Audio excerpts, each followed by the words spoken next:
مسند احمد میں حسن درجے کی روایت ہے، نبی کریم صلی اللہ علیہ وسلم نے فرمایا، سلام عام کرو، تم سلامت رہو گے۔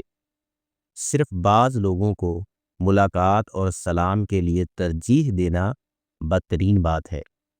اس حدیث کا مفہوم یہ ہے، اسلام کا مزاج یہ ہے کہ تعلقات سب کے ساتھ اچھے ہوں، دلوں سے بغض و کینہ نہ رہے، مسلمان ایک دوسرے کے لیے امن و سکون کی علامت ہوں۔ سلام پھیلانے سے دل صاف ہوتے ہیں، باہمی محبت پیدا ہوتی ہے، نفرتیں ختم ہوتی ہیں، معاشرہ امن و سکون میں رہتا ہے۔ خاص لوگوں کو سلام کرنے سے نفس پرستی، غرور، تکبر، حسد، گروہ بندی پیدا ہوتی ہے۔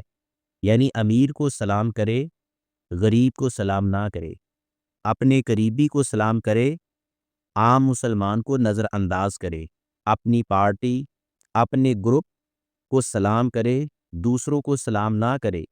یہ عمل مسلم معاشرے میں فتنہ، نفرت، دوری اور ٹوٹ پوٹ پیدا کرتا ہے۔